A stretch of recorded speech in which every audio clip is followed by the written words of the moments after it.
دریائے فرات کے کنارے ایک بستی آباد تھی جس کا نام نینوا تھا۔ اللہ تعالیٰ نے بستی کے لوگوں کو اپنا پیغام پہنچانے کے لیے ایک نبی بھیجا اور جس کا نام یونس علیہ السلام تھا۔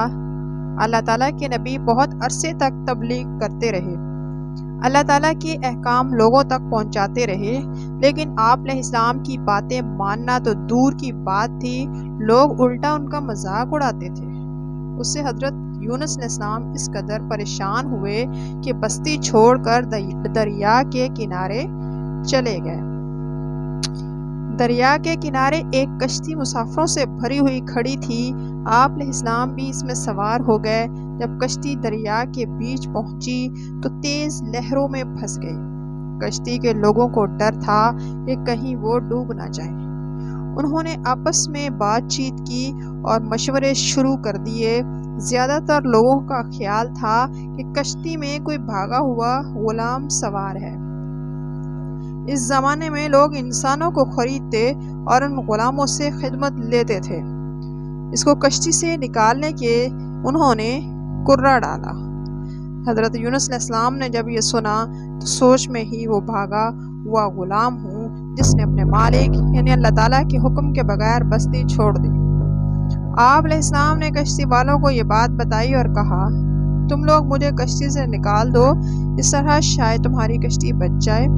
کشتی والوں نے کہا، نہیں، ایسا کیسے ہو سکتا ہے، ہم آپ کو کیسے پھینک دیں؟ کچھ لوگوں نے مشورہ دیا کہ کرہ ڈالتے ہیں، جس کا نام نکلے گا اسے دریا میں ڈال دیں گے۔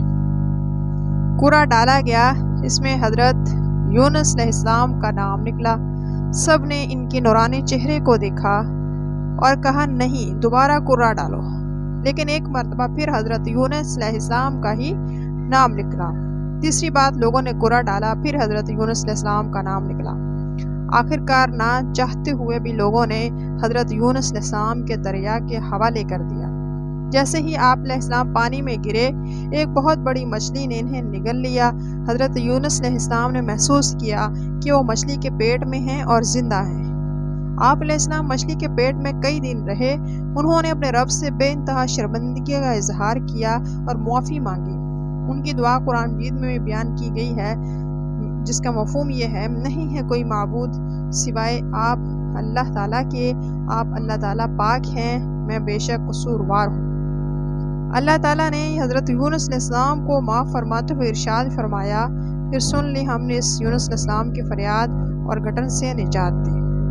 اللہ تعالیٰ کے حکم سے مچھلی نے حضرت یونس علیہ السلام کو کنارے پر اگل دیا۔ مچھلی کے پیٹ میں کئی دن تک رہنے کی وجہ سے آپ علیہ السلام بہت کمزور ہو گئے۔ اللہ تعالیٰ کے حکم سے جہاں مچھلی نے انہیں اگلا تھا وہیں ایک بیل اگائی، جس کے پھل کھا کر آپ علیہ السلام کچھ دنوں میں تندرست ہو گئے۔ ادھر بستی کے لوگ حضرت یونس علیہ السلام کے ناراض ہو کر چلے جانے سے بہت شرمندہ تھے۔ اب وہ محسوس کر رہے تھے کہ حضرت یونس علیہ السلام ہماری ہی بھلائی کے لیے سمجھا رہے تھے، اور اس بات سے بھی ہمیں ڈر رہے تھے کہ ایسا نہ ہو کہ اللہ تعالیٰ کا عذاب ہمیں گھیر لے۔ اپنے سے پچھلی قوموں پر نازل ہونے والے عذاب کے بارے میں وہ اپنے بزرگوں سے سن چکے تھے کہ وہ قومیں جنہوں نے اللہ تعالیٰ کے حکم کو نہ مانا، وہ اپنی مرضی کرتی رہی، ان پر اللہ تعالیٰ کا عذاب نازل ہوا۔ ان لوگوں نے حضرت یونس علیہ السلام کو ڈھونڈنا شروع کر دیا۔ جب وہ نہ ملے تو سب بستی والے بستی سے باہر نکلے، ایک کھلے میدان میں جمع ہو کر اللہ تعالیٰ سے ان الفاظ میں توبہ کی، اے اللہ، حضرت یونس علیہ السلام تیرا جو پیغام لائے تھے ہم اس کو سچ مانتے ہیں، اس پر ایمان لاتے ہیں، اصل میں اللہ تعالیٰ ہی کی عبادت لائق ہے۔ اللہ تعالیٰ نے سچے دل سے کی جانے والی کی توبہ کو قبول فرمایا اور سزا سے وہ بچ گئے۔ ادھر حضرت یونس علیہ السلام کو اللہ تعالیٰ نے حکم دیا کہ دوبارہ بستی میں جائیں۔ حضرت یونس علیہ السلام نے اللہ کے حکم کی تعمیل کی۔ آپ علیہ السلام کو دیکھ کر بستی کے تمام لوگ بہت خوش ہوئے۔ آپ علیہ السلام کی بتائی ہوئی باتوں پر عمل شروع کر دیا۔ صدق اللہ العظیم وما علینا الا البلاغ۔ ویڈیو اچھی لگے اس کو لائک کریں، چینل کو سبسکرائب کریں تاکہ آنے والی ہر ویڈیو کا نوٹیفیکیشن آپ کو